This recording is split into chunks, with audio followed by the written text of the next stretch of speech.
Welcome to Liftoff Journeys, where we ignite the stories of those daring to soar. Join us as we delve into the uncharted territories of success, sharing the triumphs and hardships of extraordinary individuals determined to reach new heights. Get ready to be inspired, challenged, and uplifted on Liftoff Journeys. I'm your host, Jeannie Weldon. Let's launch together. And today, I'm so thrilled to be able to introduce an incredibly amazing, inspiring person, Erica Sunstein. She's done so much in her life. We're so lucky to have her on Liftoff Journeys. Welcome to the show. Thank you so much. I'm so honored to be here, and I'm excited to get this started. Yeah, me too. So, Erica, you have done so many things already in your life. You've conquered your challenges. You've conquered your fears. Even most recently, you just moved into a new town, which I'm aware of, and that's something that's scary for anybody. So why don't you give us a little bit about your background, where you came from, what you're doing now, and what you aspire to be doing in the future?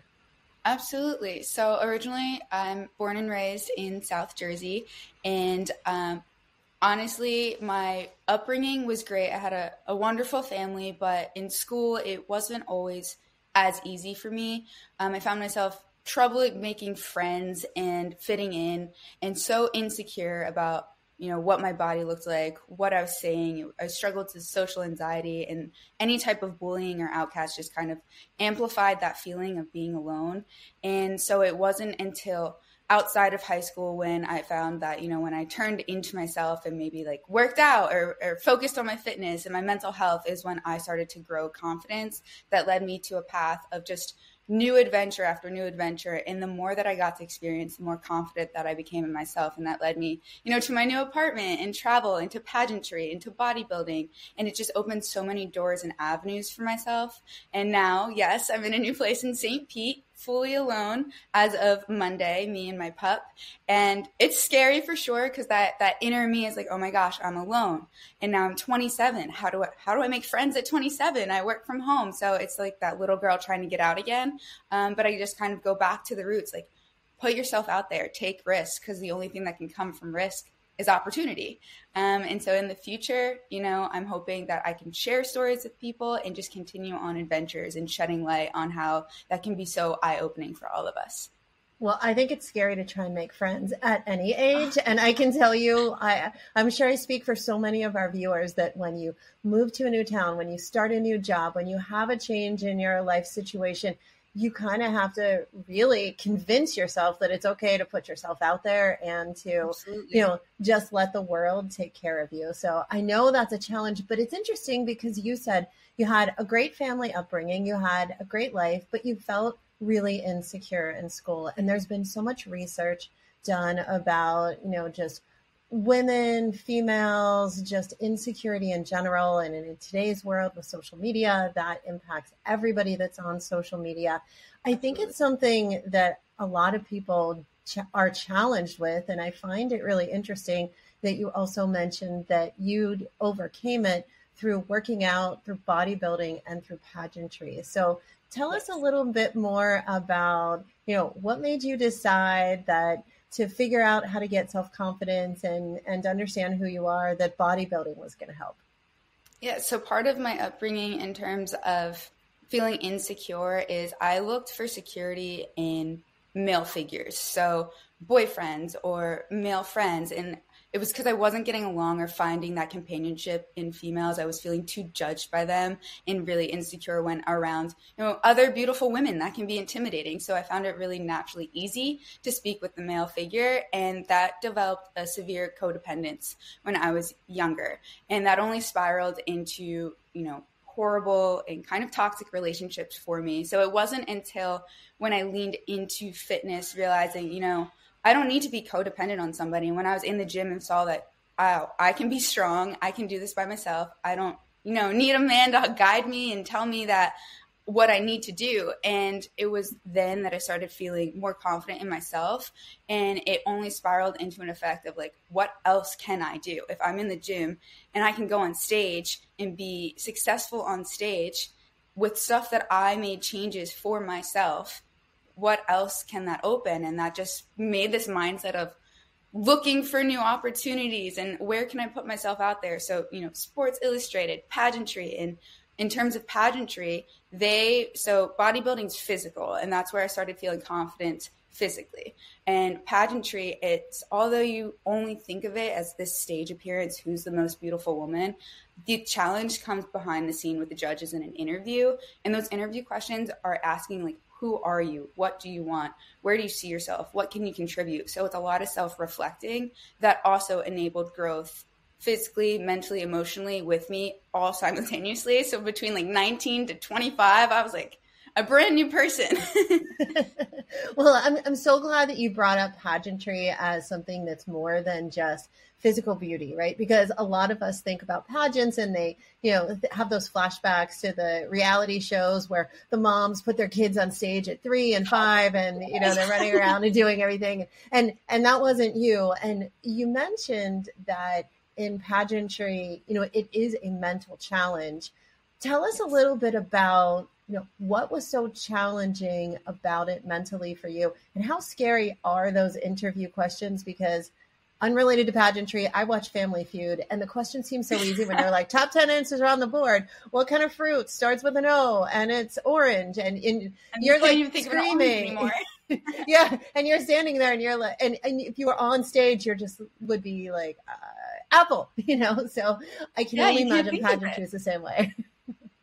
Absolutely. Yeah. So for me, the mental block is, behind it with the judges. And those questions, like I mentioned, are, who are you? Tell us about yourself. What's your story? But when you're answering these questions, what people don't realize is that these contestants or myself, we have 3 minutes to make an impression on a table of 8 judges, or else no matter how beautiful you look on stage, they don't care because they don't know who you are. And you can be the most beautiful person in the world, but if there's nothing here, then you can't represent your state, you can't represent your country. So I would say that is so much anxiety built up as you're sitting outside of the judges' room, seeing one contestant after the next, and you hear, some people are making the judges laugh and other people are coming out quietly, and you're like, and so in that moment, it's battling not comparing yourself and what you have to contribute to the person next to you. And I think that's something that we often do all the time when we're younger because, social media, you're seeing the highlight reels of people's lives, or you're comparing yourself to, the best athlete or world's most photogenic, in your classes. So it's so hard to pull yourself out of the comparison. But as you're getting older, you can kind of delve into who you are and secure, regardless of what other people have going on, you got your own path going on. And that's awesome. So I would say that reminding yourself, you are pretty cool, despite how cool other people are, you're pretty cool too. And that's where I come from for the interview stage of things. So in the pageantry world, tell the viewers, did you ever get a crown? I did. I was crowned last summer, so July of 2022, as Miss New Jersey Earth USA, and then I got to go on to nationals in January. I did not win nationals, but to say that I did have a crown, and it's in my new place somewhere. I could pull it out if you guys want to see it. But it's huge, and it was amazing because my pageant journey started in 2019, and it took a few tries, a couple fails, until I got the crown on my head, and it was just instant tears because it was just satisfactory. Wow, I can do this. And it's not because I'm pageant Patty from Toddlers and Tiaras, but it's because I worked on myself and I put myself out there and I kept trying and trying and trying. And I didn't take no for an answer. And I ended up letting me come out on top.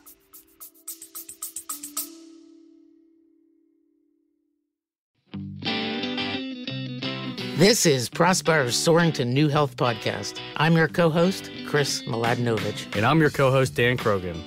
Whether you work in the payer or provider side of the healthcare industry, or are a client or a friend of Prospire, you're sure to learn something new every month when you tune in.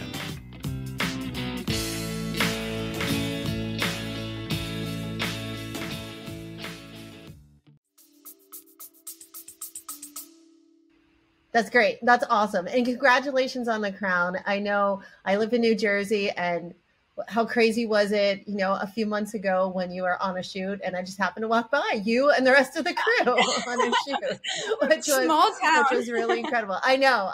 It's a big world. It's a small world. It's all the same. But all right. So you found your passion. You found your kind of root of who you are and what inspires you through bodybuilding, for your physical growth, for pageantry, for your mental growth. And from that, you've been able to create a pretty successful career so far.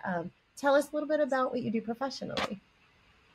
So professionally, I am kind of teeter-tottering between two industries at the moment. I have my main career in insurance litigation. So I've been with a Fortune 100 company the past 5 years, kind of switched from one to the next to elevate my career. And when I say teeter-tottering, I'm kind of tiptoeing my foot into the tech and AI industry, just for a change up. Again, putting myself out there, looking for the risk, looking for new doors to open. I don't think anybody wakes up one day and was like, insurance, that's what it's going to be. But that's what it ended up, taking me out of college with the interviews. And as a broke college student, I was like, that's the route. That's what's going to pay my bills now. So that's where I'm going to go. And I ended up absolutely loving it. I can talk to people day in and day out and help them with the fears of, lawsuits in terms of car accidents. And that's satisfying for me to continue to help people in ways that I never deemed imaginable. And then with the tech industry, I think that's more of interest because it's finding fraud and being a little investigator at the end of the day. And that's just so fascinating, especially growing up watching like CSI. Yeah. Totally. I know. I love those shows, and your job sounds like it's a lot of fun to get to the bottom of all these challenges. But it sounds like a string that's running through your entire life is an interest in helping others, is finding more about yourself and then using that to help others. And along those lines, in addition to all the things you've accomplished personally and professionally, I know you have a passion for puppies. So tell us about what's going on with your dog fostering. Absolutely. So growing up with the codependence, my best friend was my dog at the end of the day. When you feel like you had nobody, I always had a dog to turn to, and that's since the time I was 9. So when I was doing all of these things and putting myself out there in terms of pageantry, what's truly my platform, what resonates most with me, and that's animals. And it was giving back to local shelters. And unfortunately, that dog that was my companion all those years ended up passing at the same time that I was being crowned. And that was some trauma to overcome in and of itself. But to give back, I started a 5K run that gave back to the animal shelter that my dog came from. And then from there, I was able to connect with a company called American Vet Dogs and Guide Dog Foundation, where you pass a background check and you can apply to be a puppy raiser. And they give you a puppy at 3 months old, and you have them anywhere from 3 months to 18 months. And you're raising them through a foundation training, socialization skills to become a seeing eye dog. And I thought that was amazing. And I ended up getting another black lab, and his name is Solomon. He's outside, so I can pull him in if you guys want to see him too. He's a little daredevil, but I adore him, and it's been so much fun and a new adventure. Again, just on the adventure routes. Well, how is it fostering a puppy? Because as many of the viewers know, I've adopted one of my daughters from Russia. And it's great to be able to know that you're giving somebody else an opportunity for life that they might not have had. But she's mine. Like, I adopted her and she's mine. I don't have to give her back. And I've often thought about fostering and how noble it is, whether it's for an animal or a human, because you're able to be there for somebody or some puppy when they need it. But how are you going to deal with that when the fostering time is over? That's going to be in another 6 months. So I've never actually had to go through the process of giving up any animal that I've raised. So I know I'm going to be heartbroken and I'm going to cry, but I'm going to just remind myself at the end of the day, he is moving on to bigger and better things and better causes than what I just started out with. He's going to give somebody a new life, eyes that I take for granted. You and I may take for granted every single day. there are people that literally can't function without these animals. So that's just something that I have to remind myself. As much as I love him and may want to, manipulate some ways to keep him, I know that I'm going to have to say goodbye at some point. So I do keep that in the back of my mind to at least it's not such a shock at the time that it's going to happen. Now, do you think you'll foster another puppy after this? Oh, I don't know. I think know. if we see how big of a loss it's going to feel in January, I can see myself saying it's not the best thing for me and then just doing it anyway. Yeah, for sure. Well, it's certainly a noble cause. And I think, how incredible to be able to give somebody the ability to see through a dog like Solomon. So yeah, if he comes in, I think all the viewers that are watching this on video would love to see him. Let's see. He's probably sunbathing, so I'll take you guys to him because that's his favorite pastime. There he is. Those of you that are listening just on the audio version, we're walking outside of Erica's apartment to go see Solomon, her foster puppy, and he is an adorable black lab. He doesn't speak right now, so he's not going to be on the audio version of the podcast. But if you're watching the video version, he's a little sweetheart and so cute. Look at those paws. Just a big sunbathing baby. Adorable. So it's got to be a challenge to raise this puppy in order to become a seeing eye dog. Tell us some of the things that you need to do that you wouldn't normally do if you just got a puppy.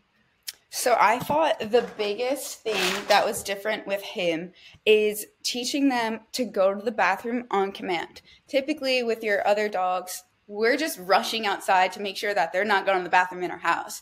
With him, he has to go to the bathroom on a command, considered busy, and it's not on the grass. It's on hard surfaces in cement because in the event somebody's in the city and there's no grass around, you don't want the dogs holding it or you don't want them lunging with someone that's visually impaired towards grass to go to the bathroom. So I'd say that was the biggest difference between just your everyday household pet and a service dog. And I know those commands vary from foundation to foundation, but that was the big one. And then just the general command, he has to know sit, stand, stay, staying, stand, guide dog, position, which is always on your left side. So these are things that I'm responsible for teaching him prior to going to his college. And that's in January where he goes to another training facility where it's more intensive, learning the commands of the guide dogs. Wow, that's amazing. And I would have never thought about that, but it makes so much sense after you said that.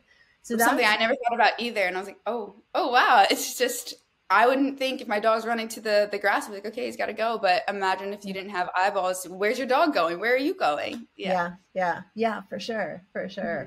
Wow. So that's great. That's great. And such a great thing that you're doing. So it seems like your whole life is just filled, like we said at the beginning, with a need for challenge and adventure, and you want to set your mind on a goal and accomplish it and overcome it. But it continues to come back to self-confidence. And I know, you said you were 27, making it sound like you were old. And I'm going to tell you that I'm way older than that. So that sounds really young to me. But, looking at anybody, whether they're in their 20s, 30s, 40s, 50s, or 60s, give people maybe 3 pieces of advice on how they can help to build confidence that they need. Yeah. So the things that I would say is start with reflection, think about what you want in 5 years, think about who you are, how you got there, how you'd like to change, and then the things you can do to make those changes. A lot in these time frames, we talk about manifestation, and I truly believe in that. Make a mood board and decide what you're going to do to make that come true. And then, always remind yourself that don't forget the beauty of yourself in the presence of others. I know comparison is so hard not to do, but I promise, the people around you are feeling just the same. And you contribute so much more than maybe we recognize, because again, we take so much of who we are for granted. And at the end of the day, we all have amazing qualities that we can contribute to our world, our friends, our family, that I think we just need to remind ourselves a little more often. So those are the few things. Remember who you are and that you're really cool despite everybody else. Reflect, and that's only going to propel you forward, and manifest to make sure that you're always aiming for the goals that you see doable in the future. Now, for your first one, for reminding yourself that you're actually a great person, do you just like leave yourself notes? Do you read books about it? Do you watch TV shows about it? Do you watch TV shows about like awful things that remind yourself that you're really lucky, that you're not in different situations, or, you know, how do you do that? I think that ties in for me with reflection. They're kind of one within each other. And anytime I'm feeling down, I try to think about what have I accomplished, or why am I feeling so down today? Like, what did I see, or who am I comparing myself to that makes me feel like I wasn't enough? And most often it's usually me comparing someone's end game to my new beginning. So when I first started bodybuilding, I was following every person that was professionally qualified, winning the trophies, and there was me just entering the gym for the first time, and it just felt like an impossible journey. And instead I turned to, okay, how long ago did they start? What did it take for them to get here? And then I turned to new people in the gym, and it was just slowly remembering that everybody has a starting point and I can get there. Just commit, 6 months, a year, and then see where I'm at, and then see how I'm feeling. And I think that goes for everybody. If there's ever a new adventure and it's just seeming like the end game is so far away, commit to it for like 6 months, a year, and then try to compare your progress at that time. I love that. I love that recommendation of like breaking it down and stopping and saying, wait, where am I in this journey and who am I comparing myself to? So, if you go on, I was on Instagram yesterday trying to decide if Britney Spears really was dead or if she was alive. And I just came across the fact that, I don't know, she has how many, 144 million followers or some ridiculously large number. And then I went and looked at my followers and I was like, wow, well, clearly I'm never going to be Britney Spears, and that's probably a good thing. But outside of that, I was just like, well, how do these people get to this point? But then you realize that, you're not those people, and they've, been doing this for such a long time. So then I started to look at other people's Instagrams and how many followers do people have. And I found some really successful people who have less followers than me, which made me a little happy. I won't lie about that one. But, it's really interesting. It's almost like everybody's on an individual journey. So I love that reminder for people that are listening is don't compare yourself to somebody that's not in the same position as you. And you may never find somebody that's in the same position as you. So look for the pieces that you can reach out to and feel good about and go from there, and then reflect back on how far you've come in 3 months or 6 months instead of comparing yourself to where others are. Yeah. And it's always about, staying, I don't want to say stay in your lane because that sounds a little aggressive and rude, but at the end of the day, like put the blinders on. It's okay to maybe aspire to be like someone or have like, wow, I appreciate them. They inspire me. And then, build a life in hopes to accomplish as much as that person is. That's a role model. But what's not okay is constantly putting yourself down because you're maybe not there yet. So blinders on, put in the work, and I promise the adventures are going to come, the doors are going to open, and success is just going to find itself. So I hope that everybody takes that for what it is and, go on adventures. That's where I'm at. Always adventure, always adventure. And I will say, I was just talking to my mom yesterday, and she said, she's a lot older than me. That's a good thing, since she's my mom. But, she said, look, she's like, sometimes I sit here and I think, why did I waste my time? Why didn't I do this when I wanted to? Why didn't I do this when I thought about it? Why did I choose to just, sit still and watch TV? Or why didn't I do all the things I wanted to do? And now that she's older, she's thinking, I might not have the chance to do these things. So her message to me was adventure, have fun, live your life to the fullest, because you only get one life, and time goes by every second that we're alive that you don't get back again. So with that, this was such a great conversation, Erica. Yes, thank you so much. Thank you. Thanks for coming on the show and telling us all about you, all about your journey, all about what inspires you, showing us Solomon. Hopefully those of you who are watching the video version were able to see how cute he was, and, just for giving us that great advice. Absolutely. Thank you for having me, and have a great day.